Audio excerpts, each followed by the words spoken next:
சாதாரண குடிக்கிற தண்ணி தானே, அதுக்கே நான் அவ்வளோ செலவு பண்ணணும் இவ்வளோ செலவு பண்ணணும்னு ஒரு சில பேர் வந்து நினைப்பீங்களே. கொஞ்சம் அந்த வீடியோவை பாருங்களேன். எல்லாரும் கேட்டாங்க, என்ன சார் வர வர ரொம்ப யங்காகிட்டு போகிறீங்க, இளமையாகிட்டு போகிறீங்கன்னு கேட்டாங்க.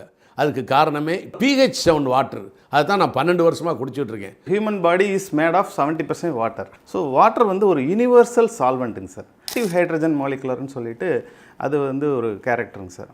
அடுத்தது அல்கலைன் மினரல்ஸ். எவ்வளவோ செலவு பண்ணுறோம் நம்ம, ஆனால் இதற்கு நிச்சயமாக செலவு செய்தால் நல்ல பலனை அடைவார்கள். எவ்வளோ நாள்கள் நம்ம வாழ்ந்தாலும் இந்த குடிநீர் ஆற்றிய பங்கு மிகப்பெரியது, அதில் எந்த சந்தேகம் இல்லை. சாதாரண தண்ணி தானே அப்படின்னு நம்ம நிறைய பேர் நினைக்கிறோம். இப்போது ஜென்ரேஷன் பசங்க ஏஜ் அதிகமாக இருக்கிறதுக்கு காரணம் வந்து பார்த்திங்கன்னா, நெட்டில் போய் சர்ச் பண்ணி பாருங்கள். நம்ம உடம்புல இருக்கிற செல்கள் அதனோட சேஃபாக மாற்றிக்குது. ஏன்னா நம்ம உடம்பு அசிட்டிக் ரேஞ்சில் மாற ஆரம்பிச்சிருச்சு அப்படிங்கிற மாதிரி ஒரு விஷயம் சொல்கிறாங்க. இந்த தண்ணியை பற்றி டீட்டெயிலாக நிறைய விஷயங்கள் இருக்குது. நம்ம திருப்பூர் வாட்டரை ஃபாலோ பண்ணிக்கோங்க. நெக்ஸ்ட்டு இந்த ஹைட்ரஜன் வாட்டர், அல்கலைன் வாட்டர் பற்றி வீடியோ போடுறேன்.